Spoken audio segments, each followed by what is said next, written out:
Buenas tardes. En primer lugar, quisiera dar las gracias a Mateo Mancini de la Universidad Complutense de Madrid y a Jesús Pascual Molina de la Universidad de Valladolid por invitarme a participar en este congreso virtual La historia del arte explica la vida en tiempos de crisis. He elegido para mi presentación a la figura de Lucrecia, una figura muy popular en la historia del arte. La noble Lucrecia, la noble romana Lucrecia y el suicidio posterior que cometió por el deshonor que le infligió Sexto Tarquinio, el hijo de Tarquinio el Mayor, el último rey de Roma, tuvo una larga plasmación en la literatura, tanto en verso como en prosa, y por supuesto también una larga plasmación en la historia del arte, desde la antigüedad hasta el siglo XIX prácticamente. Su figura es además muy interesante porque la interpretación de su historia no fue homogénea por parte de los distintos autores que abordaron el tema. Mientras algunos dejaban entrever unos intereses detrás del juramento que Bruto consigue arrancar a los familiares de Lucrecia para vengar a la monarquía y establecer así la república en Roma,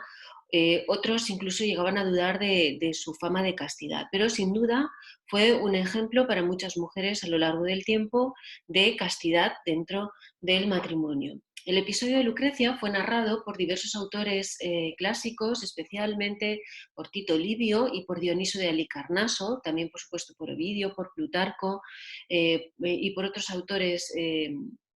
clásicos, como decía. El más detallista de ellos fueron tanto Tito Livio como Dioniso de Halicarnaso, variando ligeramente en las versiones. Básicamente contaban que Sexto Tarquinio cayó enamorado de Lucrecia, algunos durante una visita a la ciudad de Colacia, donde ella vivía, como es Dioniso de Halicarnaso, o bien Tito Livio por una apuesta, digamos, que realizó su marido junto con otros soldados en, en un campamento romano, en el que presumía de que su mujer no estaba dedicada a fiestas mientras ellos combatían, sino que estaba dedicada a hilar. El caso es que Sexto Tarquinio acude una noche con nocturnidad y alevosía y amenaza a Lucrecia con matarla primero, o bien matarla a ella y a su criado negro, a su esclavo negro, y acusarla de adúltera, sin poder restituir su honor como mujer casta después de su muerte, evidentemente. Ante estas amenazas, Lucrecia cede. Al día siguiente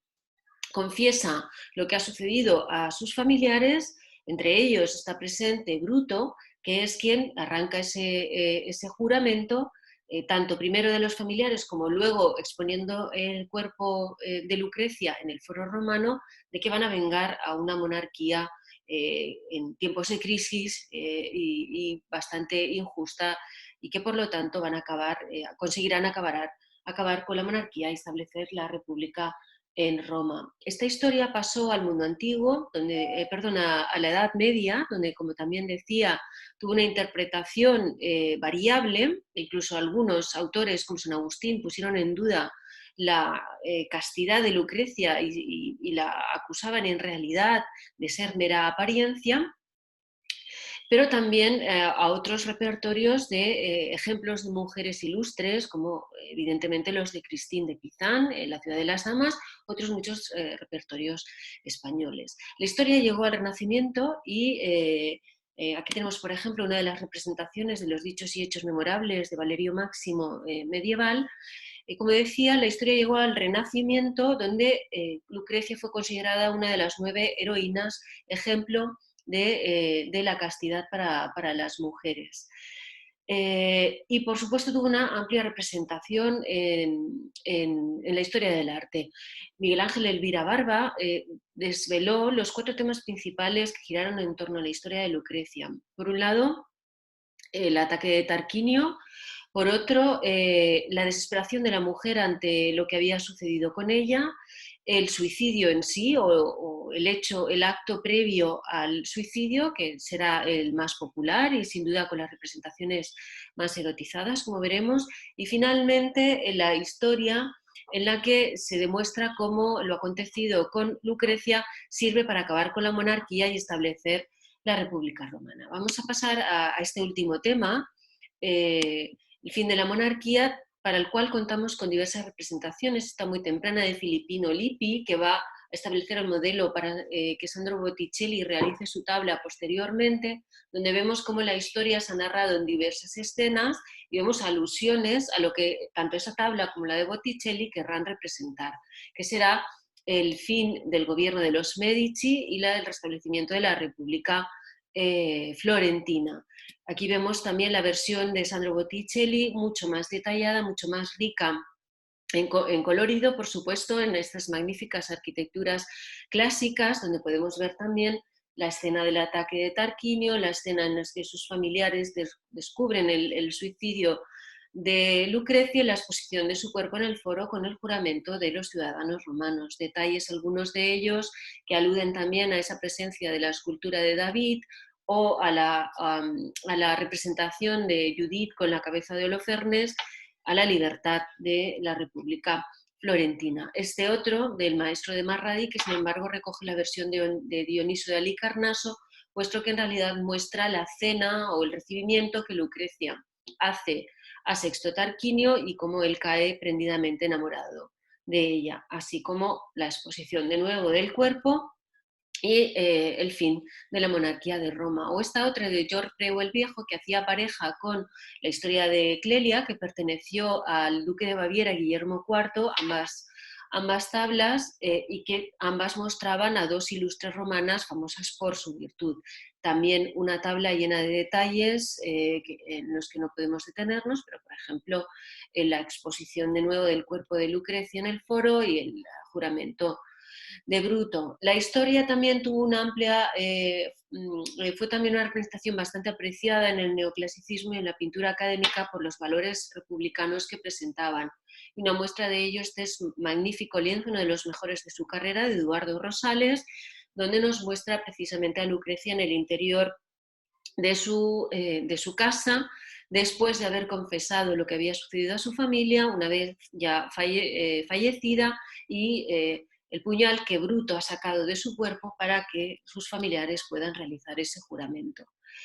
Como decíamos, la historia de la violación es otra del ataque de Sexto Tarquinio o violación fue otro tema recurrente, pero de los menos frecuentes. En ese sentido, podemos destacar algunos ejemplos, como el de Tiziano, un nieto que perteneció a Felipe II, que sabemos que estuvo en el Alcázar, después en el Buen Retiro y después en el Palacio Real, y que es una de las versiones que Tiziano realizará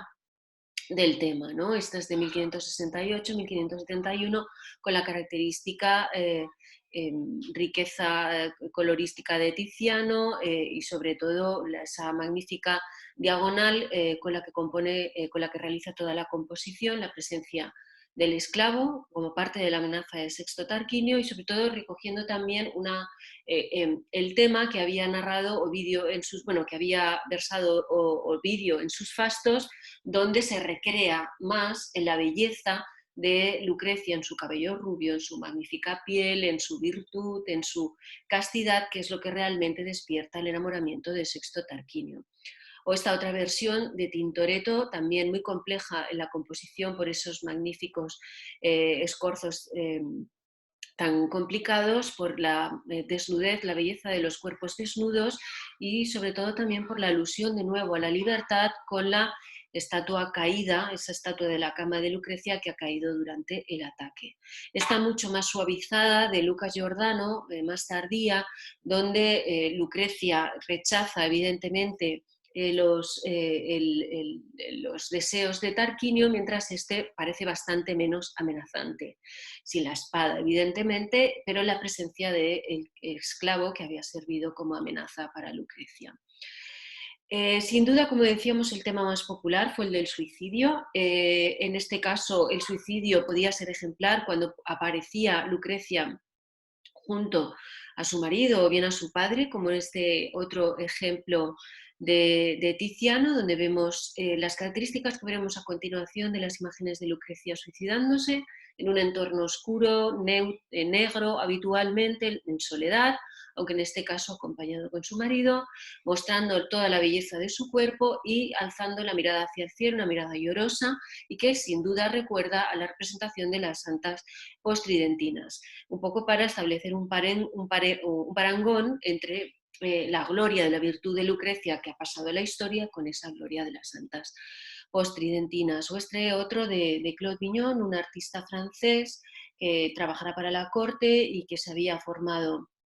en Roma, con una representación también donde podemos ver la lírica de la figura humana a través de la tristeza del padre y del marido de Lucrecia, una pintura bastante densa y dura, incluso negligente en algunos aspectos anatómicos, y que bueno, es un artista interesante porque él mismo, 10 años antes, en 1630, se había encargado de realizar los dibujos que sirvieron de base para las estampas del libro de las mujeres fuertes dedicada a Ana de Austria, publicado por el jesuita Pierre Lemoyne, donde también se recogía la historia de Lucrecia, como veremos con posterioridad. El tema capital, sin duda,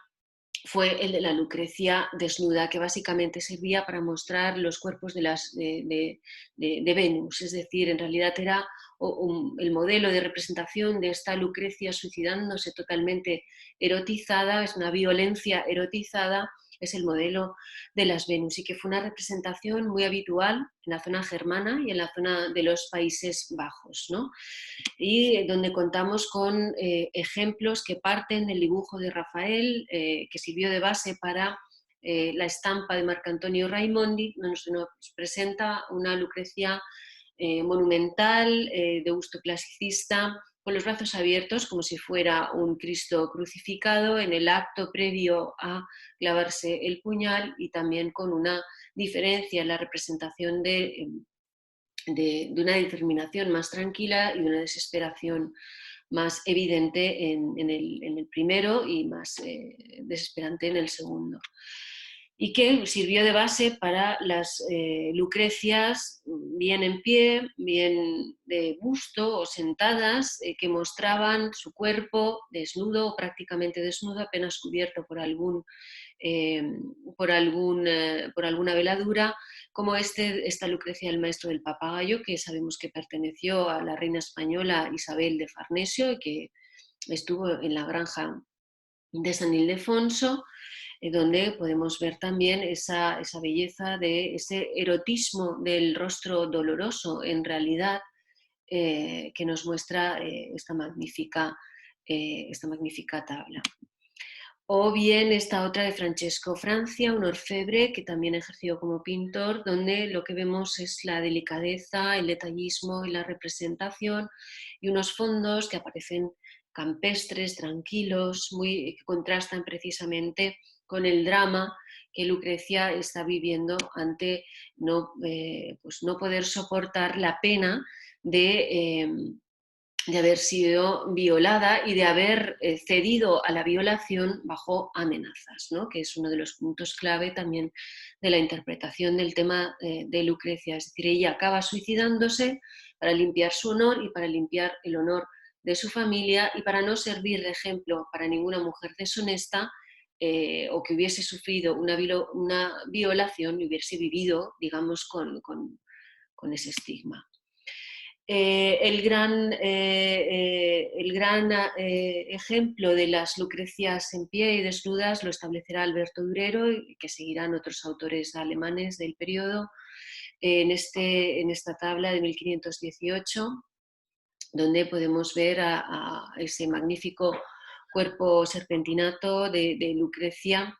desnudo, con un paño que será pintado con posterioridad en el interior de su habitación y en el acto también de nuevo de clavarse la daga. Y que seguirá a Lucas Cranach el Viejo en sus distintas versiones de Lucrecia. Lucas Cranach realiza prácticamente casi 37 versiones al menos de Lucrecia, con distintos rostros, con mujeres desnudas o prácticamente desnudas, como este que vemos en la Alte Pinakothek de Múnich, y que sabemos también que en este caso perteneció al príncipe elector Maximiliano I, y que nos hace pensar que podrían tratarse perfectamente de retratos de nobles o de modelos de alta posición, por la riqueza de las joyas, por los magníficos collares de cadenas o gargantillas que lucen, ¿no? Otras muchas versiones podemos encontrarla en el Museo de Bellas Artes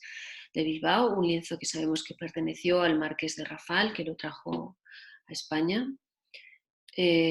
O esta otra del Museo Sumaya, donde también podemos ver la magnífica capa forrada de piel de la joven, o este magnífico de Jos van Cleve, que como decíamos también, los Países Bajos fue otro entorno donde la historia de Lucrecia fue muy, muy popular y que probablemente también estuvo vinculada con contextos matrimoniales, ¿no? Vemos aquí también la riqueza de la indumentaria y el rostro lloroso y clamante al cielo de Lucrecia. En otras ocasiones estas Lucrecias aparecían en el entorno de su habitación, también en representaciones mucho más dramáticas como las anteriores, donde lo que destaca sobre todo es el erotismo, aquí también, pero se enfatiza más el dramatismo, como esta que podemos ver de Luca Cambiaso, o esta otra de Simone Bouet, probablemente inspirada en una versión de Guido Reni, donde podemos ver mucho más ese dramatismo de la escena, o esta otra de Massimo Stanzione, donde podemos ver la palidez de la joven justo antes de cometer el suicidio. Y para finalizar, estas Lucrecias entre renacentistas y manieristas que destilaban este mensaje moral por el modo de representación muy fácil de vincular con las mártires postridentinas, pues también se vincularon en muchas ocasiones a mujeres. Por ejemplo, de este tenor es la representación que realiza Lorenzo Lotto de esta mujer, una mujer que quiso representarse con un dibujo de Lucrecia y con un papel donde podemos ver la frase recogida por Tito Livio que pronuncia Lucrecia antes de morir, que ninguna mujer deshonrada viva según el ejemplo de Lucrecia, que probablemente nos hablan de un retrato realizado en un contexto matrimonial, ¿no? Los clavellines sobre la mesa, la lujosa indumentaria, el anillo de boda que lleva la mujer, probablemente tengan este significado. O bien también vinculado con la monarquía. En el siglo XVII hay un gran interés por el tema de la virtud. Comienzan a haber una serie de escritos que exaltan toda una serie de virtudes morales como una forma de preservar el orden social en tiempos de crisis. Los reyes y reinas van a vincular su imagen con personajes de la antigüedad que habían destacado por sus virtudes para erigirse como modelos de comportamiento y consolidar así su prestigio y su autoridad, y algunos monarcas se vincularán pues, con Alejandro Magno,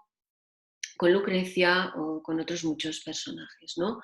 Contraria a toda esta vertiente estará el filósofo La Rochefoucauld, que señalaría precisamente el ejemplo de Lucrecia como en realidad, como la historia de la valentía, en este caso, o incluso el interés, podríamos decir, de Lucio Junio Bruto, para cambiar una monarquía viciosa por una república, y no tanto el ejemplo de la virtud de la castidad, que para él era mera apariencia, siguiendo la estela de San Agustín. Pues si no, pues Lucrecia no hubiese accedido a los deseos de Sexto Tarquinio. El caso es que estas virtudes asociadas a mujeres fuertes, a Lucrecia en concreto, pero a otras muchas, tendrá como consecuencia la publicación de este libro dedicado a Ana de Austria por el jesuita Pierre Lemoyne, La Galería de las Mujeres Fuertes, que es precisamente una galería, un repertorio de grabados con ejemplos y con cuestiones morales que se debaten sobre algunas de estas mujeres, tanto bíblicas como y mujeres históricas de la antigüedad e incluso contemporáneas, Ana de Austria, o incluso de su pasado más remoto, de sus familiares más cercanos. Y por supuesto la historia de Lucrecia sirve para plantearse la cuestión moral de si la castidad es el honor de las heroínas y de las grandes damas. Un último ejemplo que podríamos mencionar es este lienzo de Angelica Kaufmann, que representa a la princesa Juliana Publicola Santa Croce y que no se titula abiertamente como Lucrecia, pero que tanto la posición de la mano en el pecho, para aludir precisamente a su falta de culpa, a su limpieza de alma, aunque no limpieza de cuerpo, y la presencia de la daga, intuyen a pensar precisamente a que se trata de una representación como Lucrecia. Bueno, en definitiva, lo que quería mostrar es cómo Lucrecia fue ejemplo en el Renacimiento y en el Barroco de las contradicciones con las que se contemplaba y se representaba a estas mujeres fuertes, ¿no? Presentes en muchos repertorios, como habíamos dicho. Mujeres que se representan con cuerpos sensuales, narrando su sacrificio generalmente patriótico o bien el sacrificio por sus esposos, suicidios en muchas ocasiones con una carga muy contundente de erotismo, pero también al mismo tiempo intentando mostrar virtudes, como en este caso de Lucrecia, el de la castidad heroica. Esto es todo, espero que les haya gustado, muchas gracias y hasta la próxima.